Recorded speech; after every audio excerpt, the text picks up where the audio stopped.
नमस्कार। BA part first Indian music paper 2 में परिभाषाओं के अध्ययन में आज हम बात करेंगे वादी तथा समवादी स्वर के बारे में। पिछले वीडियोज़ में हमने सबसे पहले हमने बताया संगीत क्या है, फिर उसके बाद में हमने आपको बताया स्वर क्या है, फिर स्वर के बाद हमने आपको बताया कि आरोह, अवरोह और पकड़ क्या होते हैं, और अब हम बात कर रहे हैं वादी तथा समवादी स्वर के बारे में। ये सारी चीज़ें हैं राग से रिलेटेड होती हैं। इन सारी चीज़ों का जानना बहुत ज़रूरी होता है राग के लिए, क्योंकि जब हम राग गाते हैं तो हमें राग के स्वर पता होने चाहिए कि उसमें कौन कौन से स्वर प्रयुक्त हो रहे हैं, उसका थाट पता होना चाहिए, उसके वादी समवादी स्वर पता होना चाहिए, उसका आरोह अवरोह पकड़ पता होना चाहिए। इसलिए ये सारी चीज़ें एक राग गायन के लिए बहुत ज़रूरी है। अब हम बात करते हैं वादी स्वर के बारे में। वादी स्वर हिंदुस्तानी संगीत में राग में प्रयोग किए जाने वाले स्वरों की 3 श्रेणियां मानी जाती हैं। पहला वादी स्वर, दूसरा समवादी स्वर और तीसरा अनुवादी स्वर। सबसे पहले हम बात करते हैं वादी स्वर की। राग का सबसे महत्वपूर्ण स्वर वादी स्वर कहलाता है, अर्थात राग में अन्य स्वरों की अपेक्षा सबसे महत्वपूर्ण स्वर वादी कहलाता है।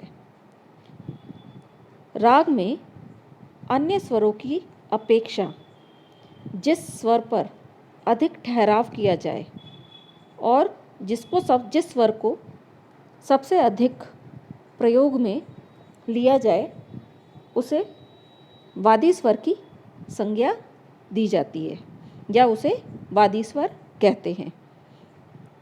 इसलिए वादी स्वर को राग रूपी राज्य का राजा कहा गया है।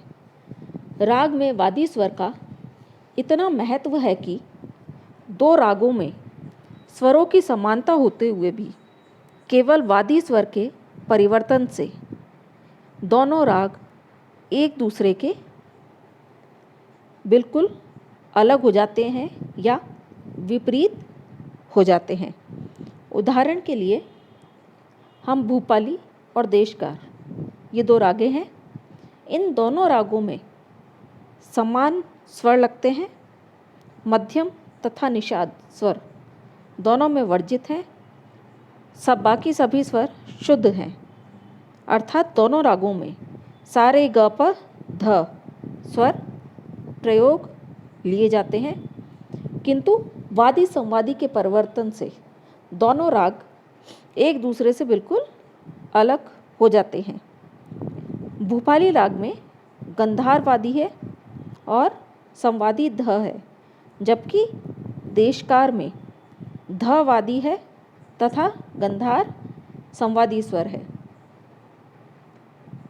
हम वादी स्वर का गान जब होता है, वादी स्वर गाने का एक समय हमको ज्ञात होता है। जैसे कि वादी स्वर हमें ज्ञात करना है तो वादी स्वर से हमें राग का समय निर्धारित हो जाता है कि यह सुबह की राग है कि सायंकालीन राग है या क्या है। हमने आपको पहले बताया था पूर्वांग और उत्तरांग के बारे में। सा रे ग म प और प ध नि सा। सा रे ग म जो है यह तो पूर्वांग कहलाता है और प ध नि सा जो है वह उत्तरांग कहलाता है। वादी और समवादी स्वर कभी भी एक अंग के नहीं होते हैं। अगर वादी स्वर पूर्वांग में है तो समवादी स्वर उत्तरांग में रहेगा। अगर वादी स्वर उत्तरांग में है तो समवादी स्वर है वह पूर्वांग में रहेगा।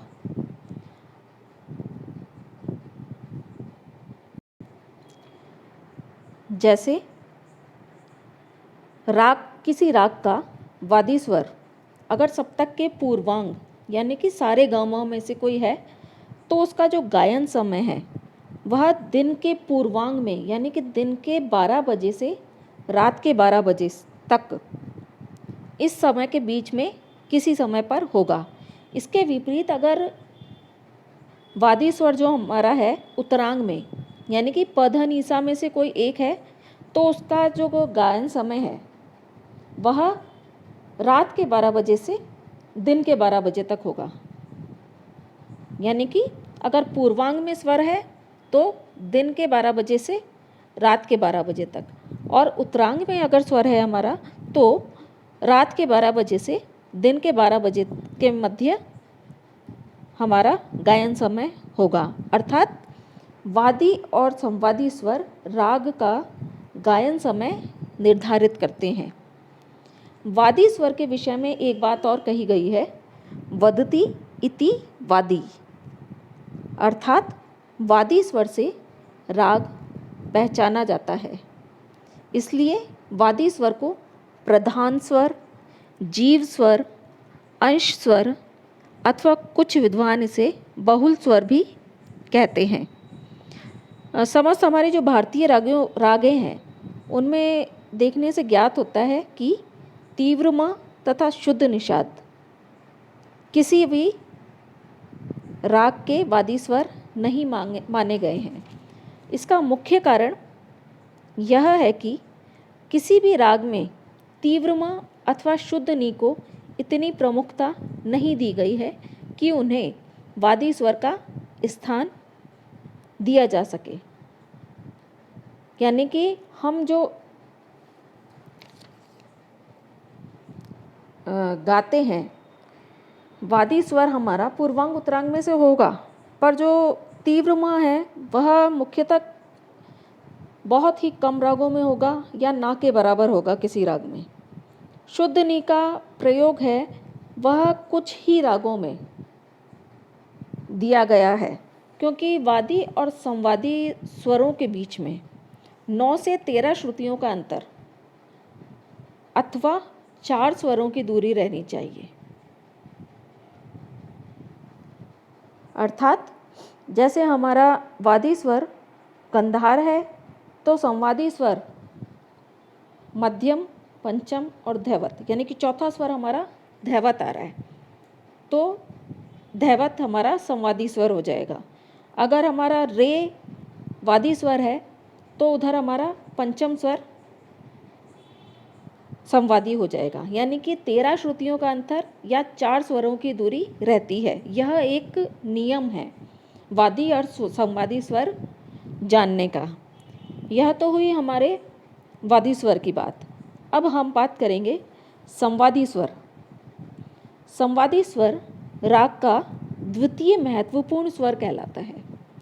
इसका प्रयोग तथा इस स्वर पर न्यास यानी कि रुकना वादी स्वर की अपेक्षा तो कम होता है, परंतु राग के बाकी स्वरों की तुलना में अधिक होता है, इसलिए इसे संवादी स्वर कहते हैं। यानी वादी स्वर के बाद राग में संवादी स्वर का सबसे महत्वपूर्ण स्थान होता है, इसलिए इसे वादी रूपी राजा का, यानी कि वादी स्वर को हम राजा मानते हैं तो संवादी स्वर को मंत्री की संज्ञा दी गई है,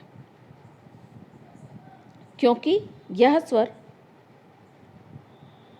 परम सहायक होता है वादी स्वर का और उससे अटूट संबंध स्थापित किए रहता है। वादी और संवादी स्वरों में 9 से 13 श्रुतियों या 3 अथवा 4 स्वरों की दूरी रहती है, यह हम आपको बता ही सकते हैं।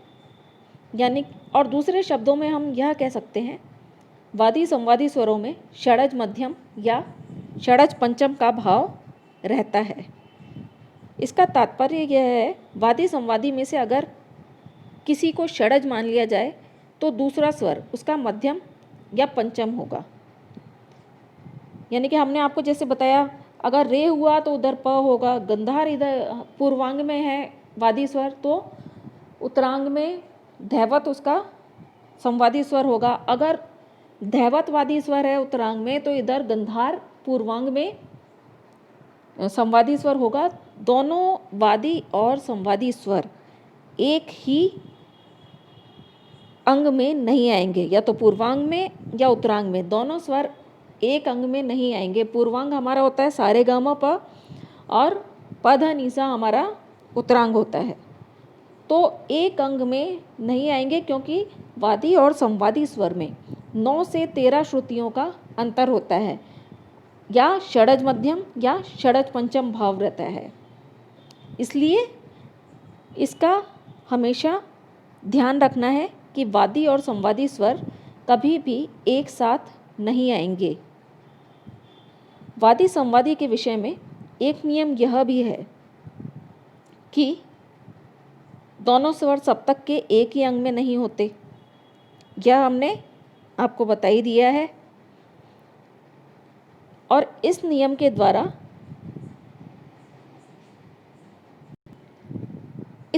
द्वारा हम सरलता से पता कर सकते हैं कि जैसे हमें वादी स्वर पता है कि सा है, तो हम अगर मध्यम की राग है तो हमें पता है कि उसका संवादी स्वर म हो सकता है। अगर धैवत है संवादी स्वर तो हमें पता है इधर गंधार वादी स्वर होगा। अगर गंधार वादी है तो धैवत संवादी स्वर होगा।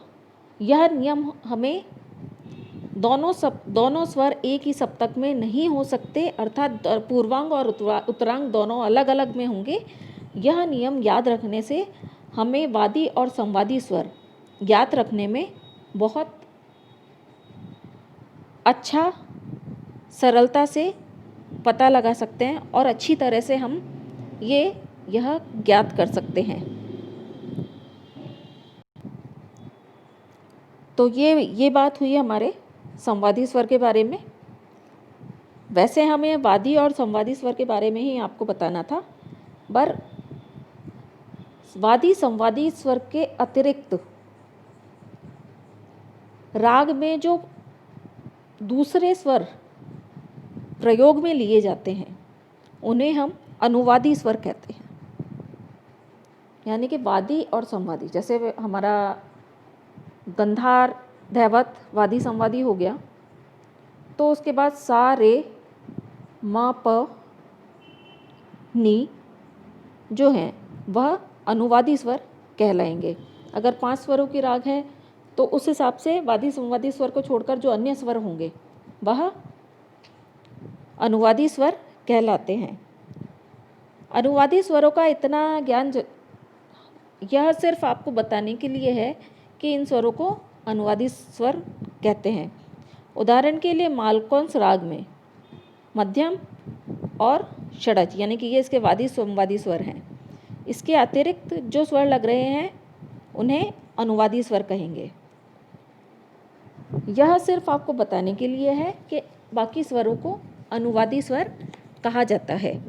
हम राग में गाते समय हमें राग का थाट, गायन समय, वादी संवादी स्वर, जाति और उसके स्वरों के बारे में ज्ञान होना चाहिए।